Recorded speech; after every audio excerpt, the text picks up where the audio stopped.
Hello people and welcome back to News Review. If you are a new or returning player, I do recommend you check out my new player guide. It'll help you better understand what I'm saying in the video. As always, open up the patch notes, link in the description if you want to follow along. As you have seen in the thumbnail, the main new card for this week of the collab update thing is the PR of the ultimate card Yoshikage Kira, who is completely overpowered in terms of cheesing any and all stages. To explain why, I've put both actives here side by side for clarity. I know there's a lot of text here, so I've highlighted the relevant parts that are in the skill. The box at the top comes from his team skill when there's only this card, so just, you know, you can put 5 identical copies of him and the skill will work. It just requires that in the team, it's only him to activate the team skill. This allows for double CD cycling speed, meaning that the CD6 actives that he has are essentially CD3. Now, if you read what his actives actually do, active skill 1 allows direct damage to the enemies regardless of skills, just depleting their HP outright, 33% on activation, and at the beginning of the next round, 33% again. And active skill 2 has super damage reduction for 1 round. What this means is that if you have 3 or more copies of this card, you can chain the actives together and essentially be invincible while ignoring all enemy shields. There are some shields that you can't bypass like this, but that's pretty much the case for all quote-unquote invincible setups. Regardless, this card is still very powerful. I would say it's like an in case of emergency kind of card if you don't happen to have a conventional strategy for a given stage, although it will be relatively time consuming compared to doing a stage normally. So if you want to do that strategy, I recommend you get at least 3 copies of this card, which will require a lot of farming if you're, not just forcing harpies to skill level up, since his PR also involves 4 copies of Yoshikage Kira, so you feed 1 human Eidolon and 4 Yoshikage Kira to power release Yoshikage Kira into Kosaku Kawajiri.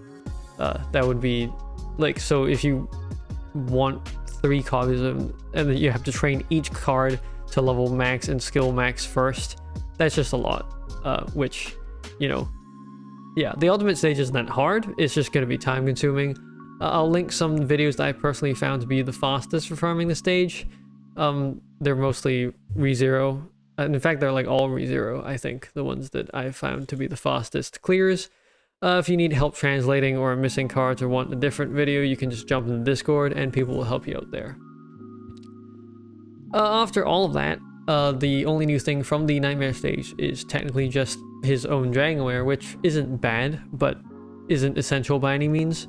But for the purposes of card farming, just, getting 3 copies of the power release form, you're way better off doing the ultimate stage because it's probably going to be way easier. Moving on, we have the Fire Human Challenge card, Guido Mista, whose active is relatively useless, with the only relevant skill being to add protected runestones. The rest of it is just direct damage of the same attribute, which isn't very helpful nowadays, so you can just get 1 copy of this card and call it a day. Lastly, we have a Light Human Challenge stage card, Prosciutto and Thankful Death and Pesci and Fisherman.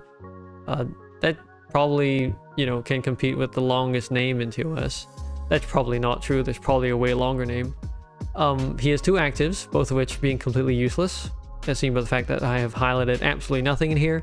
You can read what the skill does, but it's like either it does nothing or it's actually bad, or it just doesn't work most of the time. None of these effects do much of anything, and Matt had even misspelled the word active on the active skill 2 image. That's about the only thing that's interesting about this card. And that is it for the new cards. We just have 3 this week. Probably a bit of a break from last week, which I appreciate. There are quite a few other events going on this week though, so I'll talk about that real quick. The particular Nightmare stage for the Yoshikage Kira, I'm going to just keep calling him that because I don't remember his power release form's name. That won't have any entrance restrictions from what I have seen laid out in the celebration events page, although I'm not holding my breath for whether they'll end up doing something like that for the big bad Nightmare stage later down the line that I know they will have, even though I know nothing about Jojo. Other than that, there will be a rate up for the collab sale at the end of this week from the 1st of May to the 3rd of May.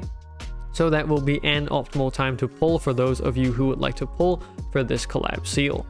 And finally, past transmigration stages will be coming back, which are probably very easy to clear with modern cards.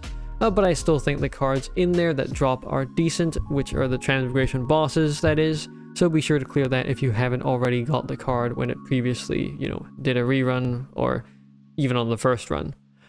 That's it for this week's news review. If you liked it, please leave a like. If you have any questions, leave them down in the comments below. And if you like this in general, please subscribe. It helps me on the channel out. And I'll see you in the next video. See ya!